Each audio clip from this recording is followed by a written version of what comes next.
Hey everyone, I'm Allison Morris. You're watching NBC News Now. Here's what's happening. We're in North Carolina today where Andrew Brown Jr. is being laid to rest. Sheriff's deputies shot and killed the black grandfather 12 days ago. His family and friends still demanding answers while paying tribute to Brown today. I wish he was here with us. But as much as I'm going to wish and wish and wish all day, it's not going to happen. All I gotta do for myself and my family, we just gotta hold him down. Do what he would want us to do in life. I love you, Pops. In California, off the San Diego coast, 3 people killed, 25 others injured when a boat capsized yesterday. Was it a human smuggling operation? And we're heading down to Georgia to catch up with the slutty vegan. The name might sound naughty, but the food is nothing but nice. We're kicking off our Working Women's Week at one of Atlanta's hottest restaurants, where owner Pinky Cole is transforming the city's food scene. I did it because I wanted people to see vegan food in a different way. I wanted to redefine it, but in order to redefine this business, I had to do it in a way where it was going to make meat eaters alike pay attention to it. And could you believe that 97% of the people who patronize Slutty Vegan are meat eaters? We start today with NBC News Now correspondent Priscilla Thompson, who is in Elizabeth City, North Carolina, where I understand the weather has gotten a little bit out of control. Priscilla, we're so glad to have you with us. It was an emotional day for Andrew Brown Jr.'s friends and family. Tell us how they're remembering him today. A very emotional day, Allison, as those funeral services got underway. I will tell you, I was there when the casket arrived at the church, led in by Reverend Al Sharpton and Reverend William Barber. But right after that, the family was following right behind, and they're all white, many of them with T-shirts on with Andrew Brown Jr.'s face on them, and on the back, a peace sign that said, "Don't shoot." And just a reminder that even as this family grieves their loss, there is, there are bigger things happening here. And that was really the mood at the service. We had an opportunity to hear at that service from 2 of Andrew Brown Jr.'s oldest sons, one of them, Gerard. And I want you to take a listen to a little bit of what he shared about his father. Me and my dad, we was like best friends. Every time you seen him, you seen me. You seen me, you seen him. We couldn't stay away from each other. I remember growing up, couldn't nobody tell me nothing wrong with my daddy. You say anything wrong, I'm ready to go to war with you, behind. I'm talking 4 years old, 5 years old, 6 years old. It's crazy what's going on right now. And I love my daddy to death. And at the end of those services, Allison, as the casket was placed back in the hearse, his sons did release 7 doves for all of his children, and a number of doves released as sort of that final goodbye. But one of the things that Reverend Al Sharpton said in the eulogy was that, yes, this was a celebration of life, but it did not negate that this family was going to continue demanding justice. And we certainly saw and heard and felt that on the ground here today. Allison? Yeah, it is certainly only the beginning of that journey, Priscilla. Yesterday, many of the same folks who mourned Brown today were marching through Elizabeth City demanding justice. How is the community there coping, and what are they saying about his death?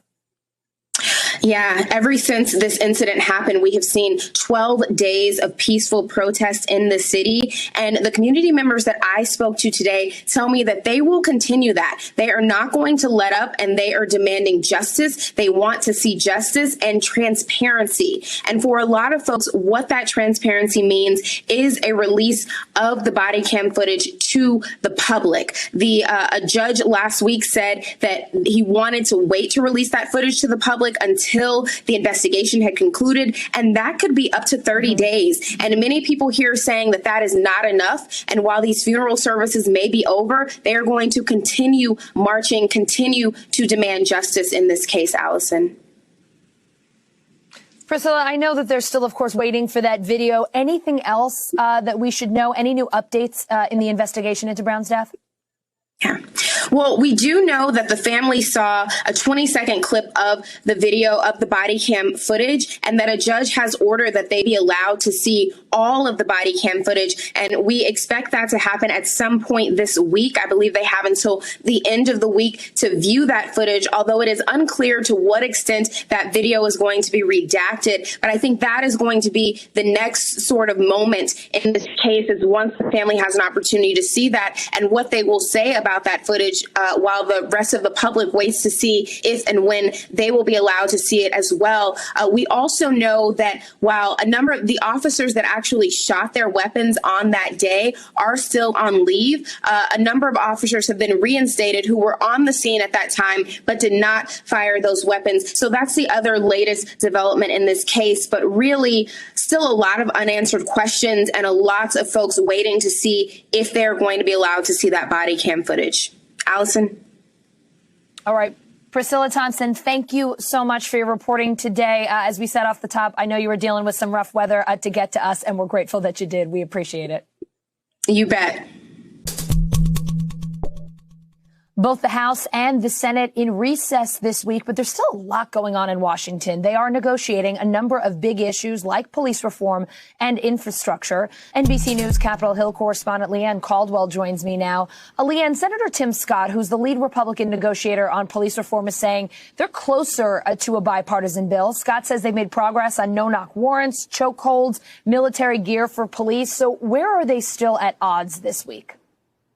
That is right. Senator Scott said that there was progress being made. He said that over the weekend, and that discussions are ongoing. So the two issues that still are the biggest sticking points are this idea of qualified immunity and Section 242. Qualified immunity is a personal financial responsibility for bad acting by a police officer, and Section 242 is the criminal component of accountability of a police officer in the field. It has been known that these are going to be the most difficult components, and it still is, according to Scott, who said that he thinks that they could reach some sort of agreement, but there's still a lot of work to be done. Allison. Leanne, let's talk infrastructure, another huge issue this week. President Biden has been meeting privately with lawmakers. He's also said he's open to a GOP counteroffer to his $2 trillion plan. But Republicans and Democrats really disagree on the price tag and who's picking up the cost. What are you hearing from lawmakers on infrastructure today? Well, Republicans are insisting that any sort of deal on infrastructure has to encompass just this traditional component of infrastructure in the $500, $600 billion range for roads and bridges, even broadband. Senate Minority Leader Mitch McConnell is in Kentucky today, and he laid the groundwork for what Republicans are not going to support. Let's take a listen. I think I can pretty safely say none of my Republican colleagues are going to support a $4.1 trillion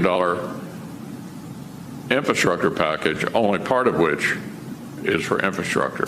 Summing it up, we're happy to take a look at an infrastructure package that's what basically both sides agree is infrastructure, and we're not willing to pay for it by undoing the 2017 tax bill. And how you pay for it, Allison, is going to be a major sticking point. The Republican tax bill of 2017, the tax cut legislation, I should say, was their biggest legislative accomplishment during the Trump years. They think that it revitalized the economy, and they do not want to undo it. So that's going to be a major point of contention if Republicans and Democrats are going to try to get together to pass some sort of infrastructure bill. Mm-hmm. Leanne, Liz Cheney calling out former President Trump again today for promoting, quote, the big lie about how the 2020 election was stolen from him. She's been in danger of losing her position as chair of the House Republican Conference before. But last week, Minority Leader Kevin McCarthy declined to endorse her. What are you hearing about Cheney's future today? There is starting to be a lot of frustration among many members of the House Republican Conference with Liz Cheney. Of course, there was an attempt to remove her from her position as the conference chair and leadership a couple months ago, and that effort failed. But since then, she has been defiant, and she has insisted that she is not going to stay silent, and she is going to continue to call out and respond to the former president when he lies about the 2020 election. And so there could be attempts to remove her from her leadership position by her colleagues. Allison. All right, Leanne Caldwell, still a lot going on Capitol Hill, even though the Senate and House are in recess. It's never quiet over there. Thank you. No. Thank you. President Biden going back to school to promote his American Jobs and American Families plans. The president and first lady touring Tidewater Community College in Virginia to show how his proposals will benefit education in America. The investment we need to win the competition with other nations in the future, because we're in a race. We're in a race. It all starts with access to good education. NBCNews.com senior White House reporter Shannon Pettypiece is here with us now. Shannon, 2 years of free community college is a key part of this American Families Plan. How is the president selling that idea to students and administrators in Virginia today? Well, and he's trying to sell it to a broader audience to build up some pressure on Republicans and Democrats, who you heard Leanne talking about a moment ago, aren't really very close at this point to reaching either a deal on this infrastructure package that includes the roads, the bridges, the electric vehicles, or this education package that includes stuff like the free community college and the free universal pre-K. Here's a little bit of what the president had to say today. For some, it's 2 years of community college to earn enough credits to transfer to a four-year university. For some, it's getting an extra training through a certificate program to get a good paying job in a business in town. An awful lot of folks who even get an opportunity to go to community college still can't get there because of food, transportation, and those other costs. And so we're going to increase Pell Grants so they're qualified. It will make a gigantic difference.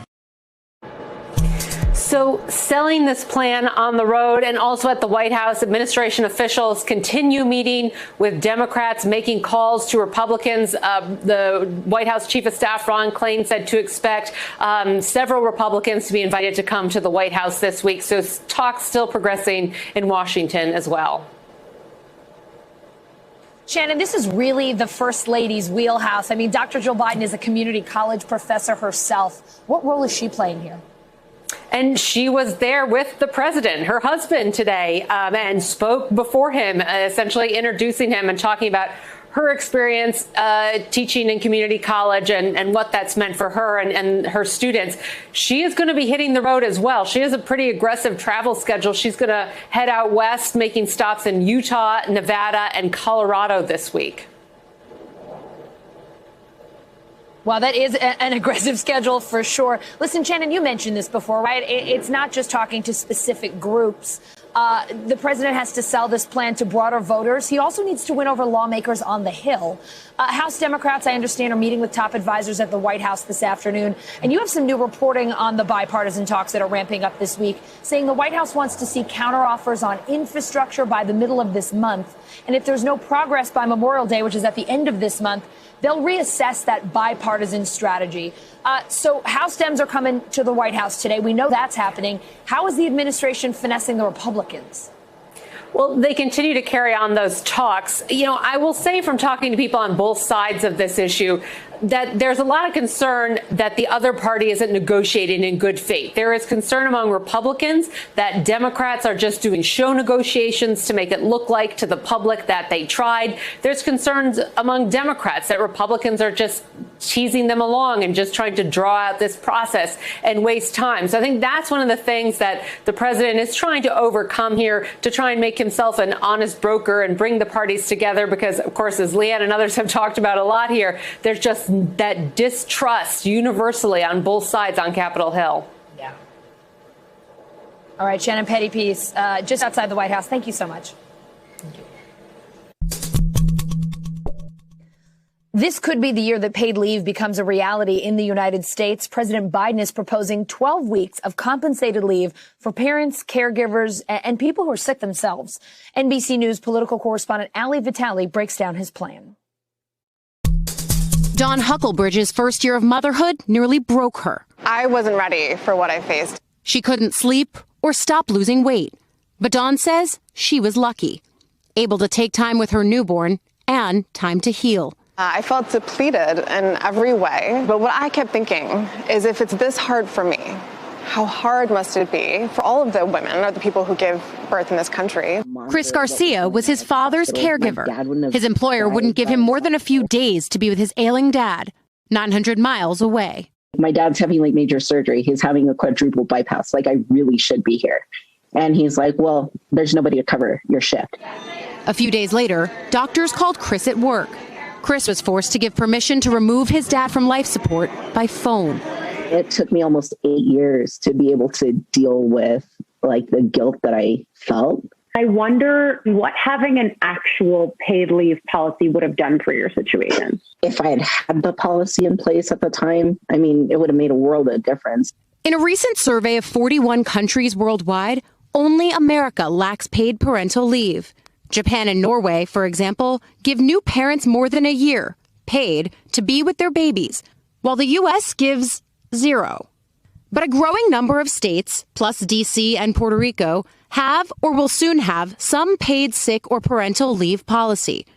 This year, when the pandemic laid bare the reality that illness can happen anytime, Congress passed emergency paid sick and childcare leave for some workers, but it was only temporary. Now, President Biden is pushing for something more permanent.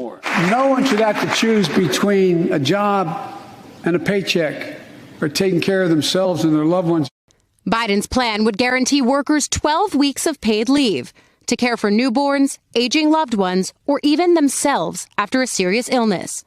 The plan would pay up to $4,000 a month and bolster the lowest paid workers. It's a lofty goal with a hefty price tag. $225 billion over 10 years, according to the White House, paid for by raising taxes on America's wealthiest. But to Dawn, who now works for Paid Leave for All and whose son is now 6, it's a check America can't afford not to pay. What I think we should have learned over the past year is that at some point in our lives, every single one of us is going to need to give and receive care. We all are one diagnosis away from a crisis.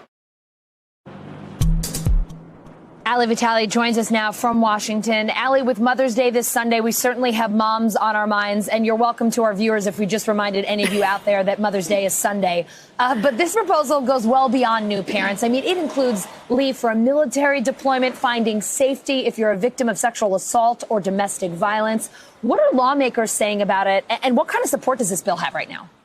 Well, first of all, Allison, you outlined why it's so important. They're expanding the definition of care here. When you talk about paid leave, typically, the first thing that people think of is mothers to newborn babies. And of course, that's definitely a key part of this proposal. But it's not the only thing that's relevant here. It's applicable to dads. It's also applicable to people who have to care for elderly parents who might be sick, or even caring for themselves in the variety of ways that you just outlined. So it definitely expands the idea of care, which so many Americans have been faced with the realities of over the course of the pandemic. You heard Dawn talk about it.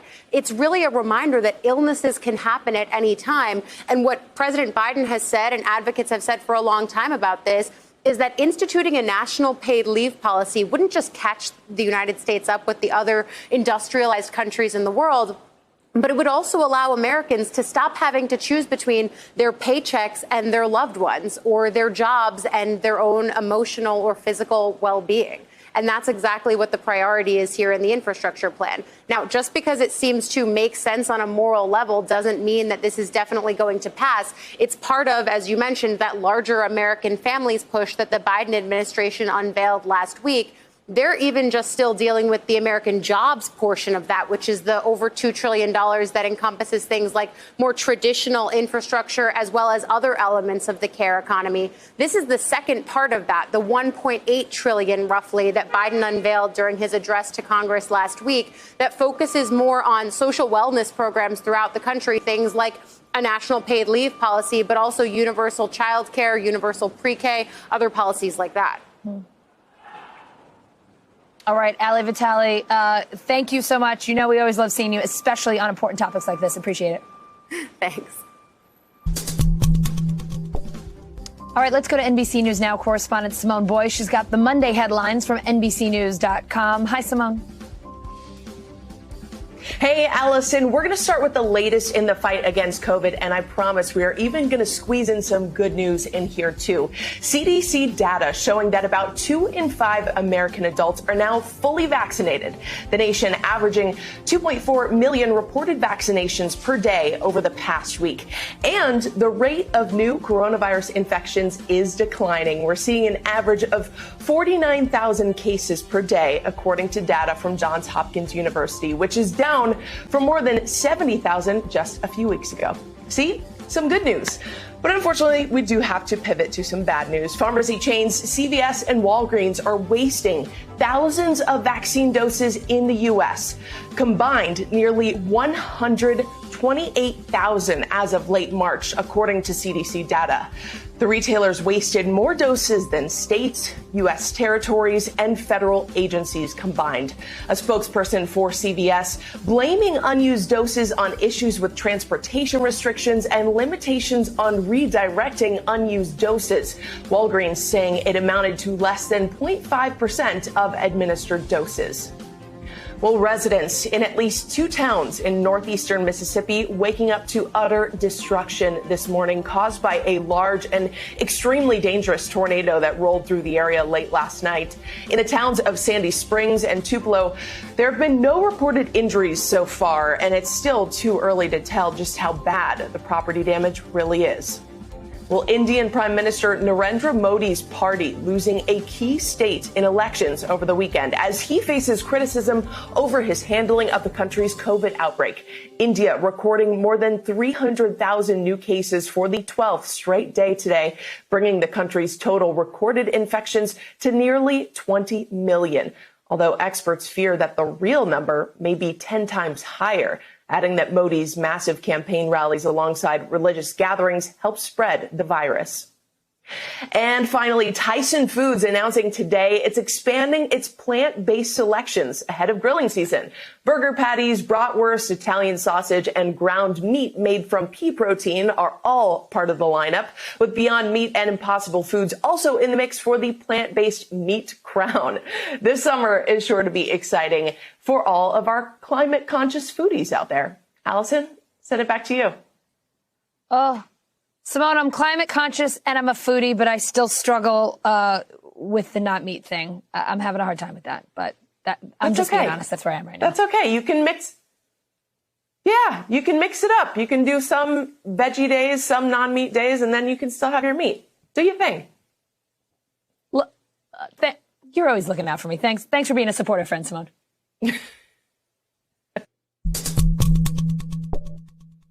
The Coast Guard suspending its search for survivors today after a suspected smuggling boat capsized and broke apart off the coast of San Diego yesterday. At least 3 people are dead. NBC News correspondent Guad Venegas is in San Diego. Guad, the images of this boat are just devastating. Its operator's now in custody. What do you know about what happened here?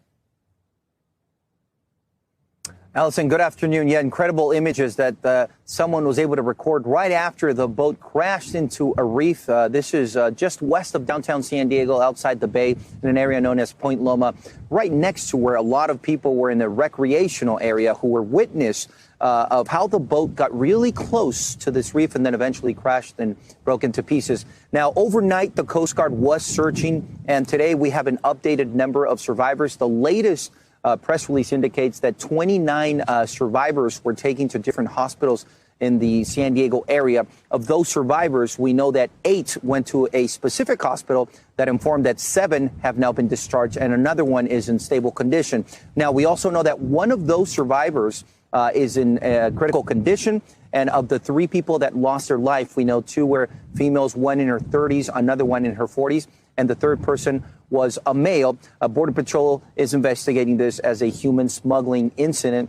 We're still waiting for more details now One of the issues here has been the fact that various agencies have worked together. So you can imagine you have the Coast Guard, you have San Diego lifeguards, the fire department, you have CBP. So a number of agencies had to respond and try to rescue some of those in the water. And now with the human smuggling investigation, they're also following up with the people that are still in different hospitals. So a lot of agencies working together to take care of these survivors and continue with this investigation. Let's talk about the water there. I understand that it can be really rough and at times dangerous. Doesn't quite look that way right now, but what was it like there yesterday? So the accident happened around 10:30 in the morning. We had reports from eyewitnesses saying that they saw the boat.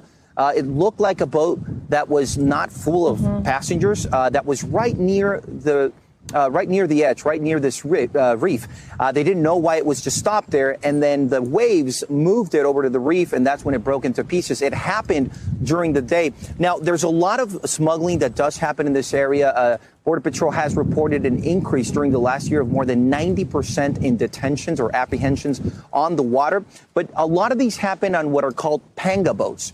These are boats that travel very fast, and this happens usually when it starts. In this situation, this boat was traveling during the day, and all we know is that the boat was stopped because of the eyewitnesses' accounts. The boat was stopped right next to the reef and then just hit this reef. This is a very dangerous area to be in. There's a lot of waves. There's a lot of rip currents. So for anyone that would have fallen into the water, it is quite difficult to try to swim to shore if you don't understand the way these currents work. Some of the survivors were able to swim to that shore, but others needed to be rescued. And of course, we know that 3 of them lost their life.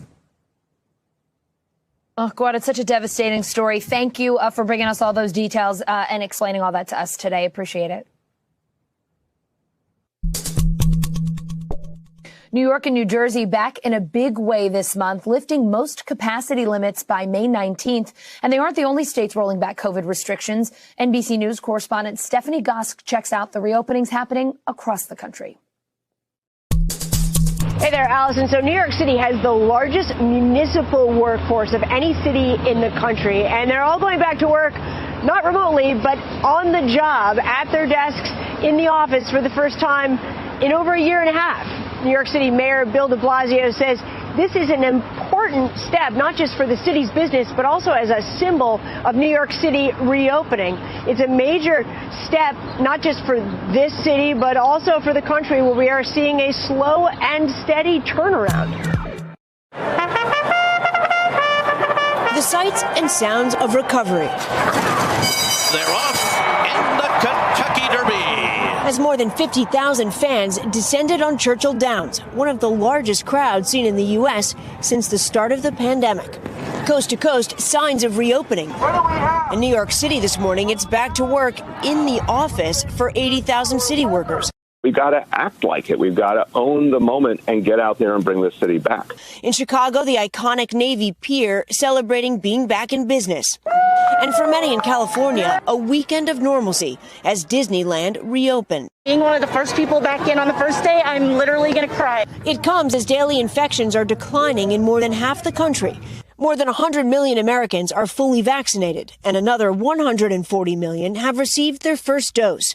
But with some still hesitant, officials are urging anyone with concerns to talk to a doctor or someone they know who's already gotten their vaccine. The Milwaukee Bucks stepping up efforts over the weekend, offering shots to eligible fans attending Sunday's game. Despite the number of vaccinations going up, cases are still dangerously high. One of the worst outbreaks is in Oregon, where 15 counties are now considered at extreme risk for the virus. The other concern is a double mutant variant from COVID-ravaged India, now being reported in places like Nevada and Michigan.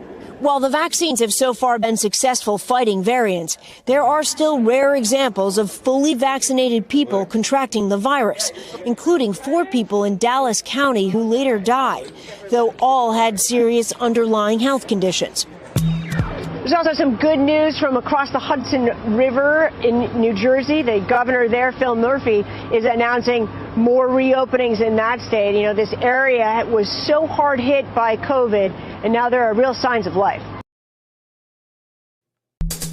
Caitlyn Jenner changing her stance on trans girls playing women's sports. The Olympic champion and one of the most well-known voices in the trans community telling TMZ over the weekend that she's now against trans girls playing on female sports teams. Take a look. This is a question of fairness. That's why I oppose biological boys who are trans competing in girls' sports in school. It just isn't fair. And we have to protect girls' sports in our school. But if someone transitions and now identifies as a girl, isn't it delegitimizing their identity to prevent Have a good day. Let's bring associate editor of NBC Out, Joe Yerkeba. Joe, Jenner also tweeting about this, saying that it's an issue of fairness and that we need to protect girls' sports in our schools. But back in 2015, when Jenner won the Arthur Ashe Courage Award, she encouraged accepting trans athletes for who they really are. How damaging is this reversal for trans athletes? And I just got to ask, if trans women can't play on women's teams, what options do they have?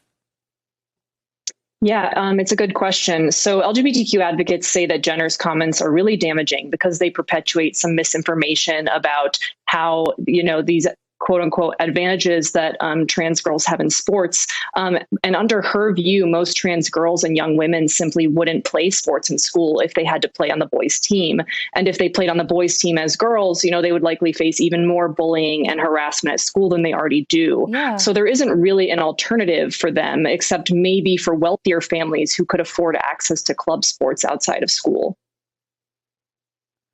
So, look, we all know Jenner's running for governor of California as a Republican. In a campaign email to donors obtained by the Today Show, Jenner wrote, bottom line, it would not have been fair to the other female athletes from all around the world to compete against me. Joe, we also know both Mississippi and Arkansas are banning trans athletes from playing on sports teams that match their gender identity. Why is this gaining so much political steam right now? And where else should we be watching for proposals or bans like this? Because it seems like this is something that's getting a lot of traction across the country. Yeah, trans advocates say these bills are gaining steam because conservatives lost the battle over regulating where trans adults could use the bathroom. So now they say that they're using trans children as a wedge issue. And so the states to watch are Florida, where a sports bill sits on the governor's desk, and then legislatures in Louisiana, Missouri, Oklahoma, and Texas have also passed similar bills that seem to be making their way forward. Listen, Joe, we've had you on several times to talk about this issue in just the last week or so alone, which is certainly a sign that this is something that is getting a whole lot of attention in the political world. Thanks so much for coming on with us so often. It's really important that we have these conversations. Of course. Thank you so much. It is time for the bottom line, our daily look at what's going on in the business world and beyond. Apple is in court. Travel earnings and the April jobs report, they are all happening this week. And take a look at the Dow. It closed up 238 points today, the first trading day of May. So not a bad way to start the month or the week. Let's bring in CNBC correspondent Rahel Solomon. Rahel, always love seeing you on a Monday. Today it is Apple versus Epic Games. That's the gaming company behind Fortnite. I think just about everybody knows what Fortnite is at this point. They're suing Apple over its App Store. That antitrust trial kicking off in California today. What's going on there? Hey, Allison, always good to be with you as well. So this is a pretty big deal. It's been one that's been in the works for a while now. So this is all over the 30% fee that Apple charges on all in-app purchases. So, Allison, this all began when Epic Games, which, as you mentioned, owns the popular game Fortnite, created a way to make in-app purchases that Apple says could circumvent the commission that Apple charges. So because of that, Apple kicked the game out of the App Store.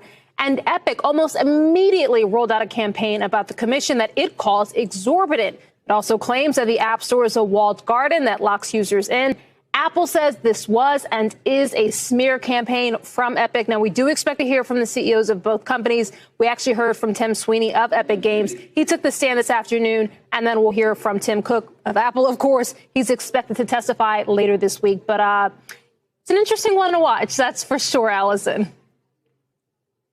Yeah, a hot court case indeed. All right, we've got another really busy week of earnings, and we're setting records already. So far, 87% of S&P 500 companies have beat earnings estimates. This week, we have some big travel-related companies reporting. Who are we going to hear from? Yeah, it's another busy week, not quite as busy as last week, but we will hear from another 25% of the S&P 500. No Dow components this week. But what we do get a lot of is earnings and color from some of the travel stocks. So names like Uber and Lyft. We'll also hear from Hilton Hotels and Expedia and Priceline parent company Booking Holdings.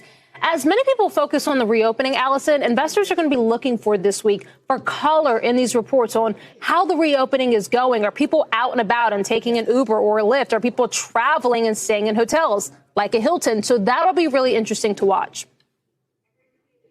Yeah, I am dying to see what people are doing, where they're going or where they're not going. We'll definitely be watching those earnings for sure. So let's talk jobs. We have our weekly jobless claims, as usual, are out Thursday. And then a big one this Friday, the April jobs report. What are you watching for there? Yeah, so Friday we get the monthly jobs report for April, as you said. So in last month's report, we saw 900,000 jobs added back. That was a really good number. That number that economists are expecting in this report is 1 million. There are also expectations that the unemployment rate drops to a high 5%. Compare that to the 6% reported last month. Now, one thing that may be helping, Allison, as we just talked about, the reopening as people return to spending normally and traveling more, staying at a hotel, going to the airport to travel. People are obviously needed back at work. So it sort of all works, in tandem. People getting back to work, people spending. It sort of all keeps the wheels of the economy greased, so to speak. All right, 1 million jobs. We got our fingers crossed looking ahead to Friday. So Thank you so much. Likewise, Allison. Good to see you. See you soon. It is Working Women's Week on NBC News now. We have some amazing female entrepreneurs and experts joining us throughout the week to share their experiences and insights and help us pull out of this She session together. We are kicking it off today with Pinky Cole. She's the owner of Slutty Vegan. At just 33 years old, she is absolutely transforming the Atlanta food scene and defying the odds, expanding her restaurant chain during the pandemic. Pinky's also using her business to give back, helping cover tuition for Clark Atlanta students. NBC News Now correspondent Priscilla Thompson talked to Ms. Cole about how she's making vegan eating sexy in the South. That is no easy feat, and doing it all with a sense of community. People would come with lawn chairs, with their computers. They would stand outside for 8 hours at a time just to patronize my business. And at that point, I realized that it was bigger than burgers and fries. I started Slutty Vegan August 2018. All the vegan restaurants in Atlanta closed at an early time. And I was really just solving a problem. I wanted something to eat. With that, Pinky Cole began researching recipes and putting together a plan for a brand new vegan spot. I had the ghost kitchen for about 2 months, and then I got kicked out. And I was placed with a challenge that I'm going to hold on to these customers or I'm going to lose them, and I wasn't willing to lose them. So I paid for a food truck. A food truck that soon blossomed into a brick and mortar restaurant. And on the day of my grand opening, I had about 1,200 people outside, and I couldn't believe it. That's one of the things that I've been most struck by is that you do have lines out the door at your restaurants, and it's a lot of black folks. Again, I'm in the heart of the South. These people want vegan food because they have fell in love with the experience. We're going to laugh with you. We're going to have loud music that speaks to the culture, and we do that intentionally. And by the time you walk out these doors and eat the food, you won't even realize that you have food that didn't compromise a dead animal, and that is the agenda.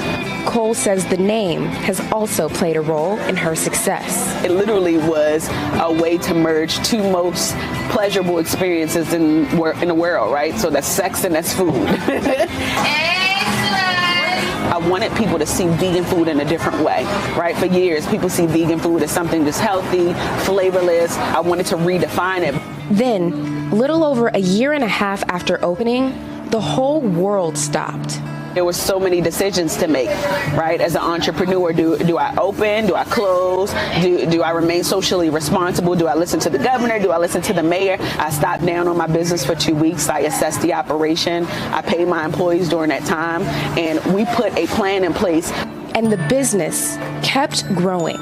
I've been able to open up 3 locations in the middle of a pandemic with lines still down the block. I've been able to partner with big businesses like Shake Shack and Possible Food, and I'm very grateful about that. I don't take that for granted because I understand that there's so many businesses that have not excelled through the pandemic. I I also want to talk about your philanthropic work. I just like to help people. Like that to me feels better than money in the bank. I've seen my mother doing it growing up as a Jamaican woman, not having much, humble beginnings, but she would help anybody who needed help. Pinky Cole Foundation was really a way to bridge that generational wealth gap. Through her foundation, Cole has helped pay tuition for 30 graduating seniors at Clark Atlanta University and helped provide scholarships to the children of Rayshard Brooks after he was fatally shot by a police officer in a Wendy's parking lot last summer. And that's just the start. The community is who serves you, and the community is who supports you, especially when things like a pandemic happen. So it's my duty and obligation to make sure that I always give back to the community. Was there ever a moment where you thought this might not work out? Absolutely not. I'm a hustler. I saw how hard my mother worked. I've witnessed my father do over 20 years in prison. So, like, failure is not an option for me. Once upon a time, people in the South, black people, some black people especially, wouldn't eat vegan food, making it so normal, like a regular cheeseburger and fries. And in 50 years, the goal is to be able to save the world by having people eat less animals. We have an incredible lineup of entrepreneurs and experts throughout the week. Catch our Working Women's Week right here on News Now from 4 p.m. to 6 p.m. Eastern. Should tech companies be punished for kicking politicians off their platforms? Florida says yes. The state's Republican-led legislature passing a bill that bans social media giants from deplatforming political candidates. NBC News senior business reporter Ben Collins joining me now. Ben, Florida Governor Ron DeSantis expected to sign that bill into law. What will that mean for the likes of Facebook and Twitter the next time they want to pull a controversial candidate from their platform? No, so the nuts and bolts of this are that a political candidate is not allowed to be banned from a platform, and they can be fined by the state of Florida for $25,000 a day for every day after 14 days at which a politician is banned from the platform. Now, this is not sustainable. This is not a real thing that you can do. What it does is encourages people with extremist views to run for office, because it really just applies to people running for office. And it gives you basically blanket immunity to say what you want on social media that subverts the entire platform's terms of service, regardless of if it's Twitter or Facebook or really any other website. So that's the nuts and bolts of it, but it's probably not going to withstand a legal challenge. So, Ben, I can think of one glaring example in particular. Donald Trump is still banned from both Facebook and Twitter. Will this put the former president back on those platforms? Hypothetically, look, Twitter and Facebook will challenge this pretty much instantly. What this would do is this would set a precedent that, if you're running any sort of website, you have to allow anyone on there. That includes extremist views, that includes scams. Does that mean a person running for office can run some sort of like pump and dump multi-level marketing scam on your service? According to this law, probably. So it's probably not going to last. However, Donald Trump is going to have his say in Facebook court basically on Wednesday, when the Facebook Oversight Board, which is an ostensibly independent counsel that will make binding decisions for Facebook, on 9 a.m. on Wednesday morning, they are going to say whether or not Donald Trump is allowed back in the platform. He has a lot more riding on that than this law, I think. So let's talk a little bit more about the potential court challenges here. A trade group for internet companies is arguing against this bill, saying the First Amendment makes clear that government may not regulate the speech of private individuals or businesses. This includes government action that compels speech by forcing a private social media platform to carry content that is against its policies or preferences. Ben, if this bill does become law, what kind of court challenges could we see, First Amendment or otherwise? I mean, you mentioned I would imagine that Facebook, Twitter, and the big social media groups are going right to court. Yeah, they would go pretty much instantly to court. There are several people on the alt-right end of the spectrum here who have already tried to do this. They already tried to run for office as a way to basically challenge Twitter and Facebook on the merits, saying like, look, we're running for office. You're really going to ban us? And then they did. It was people like Laura Loomer who ran for office in Florida. And then there were people in the UK as well who did the same thing. So someone will come up, someone will challenge this, someone will make it very hard for them for a little bit. But, this will go. This is one of those First Amendment challenges that has sort of been waiting to happen since this whole deplatforming thing came up. And we're about to see it, I think. All right, we'll keep our eyes on this space. We know you will as well. Ben, thank you.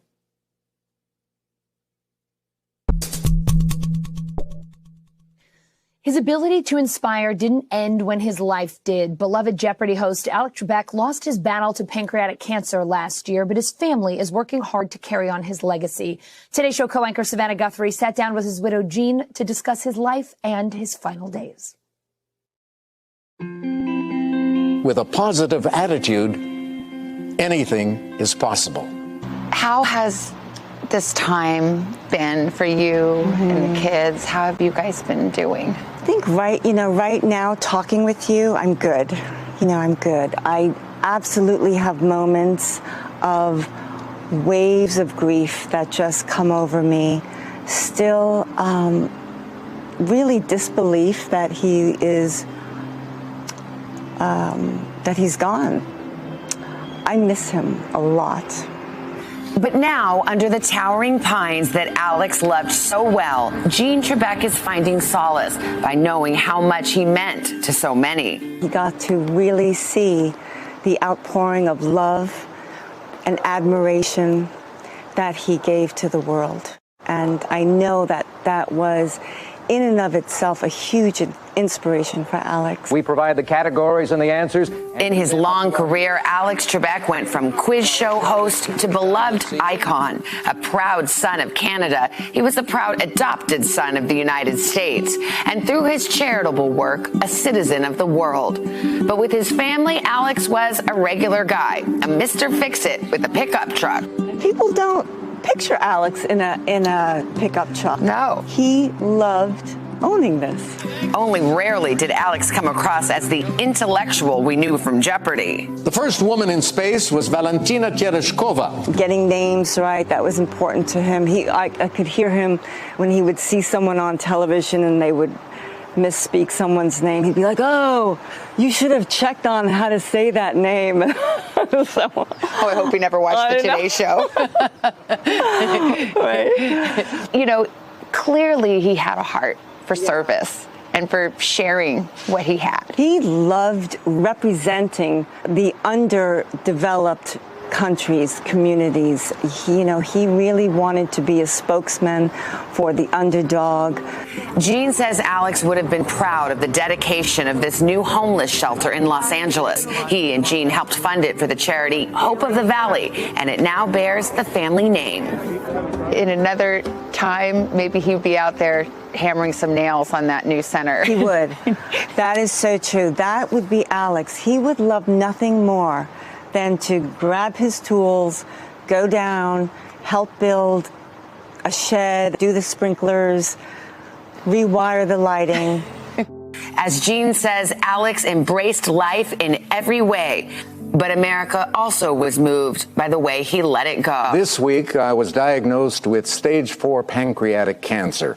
Alex acknowledged the pain and depression he was going through, and at times wondered if it was really worth fighting on. That would have been a massive betrayal, a betrayal of my wife and soulmate Jean, who has given her all to help me survive. He wasn't stoic, even in his illness. He was strong. He was really honest about what he went through and what it was like for both of you.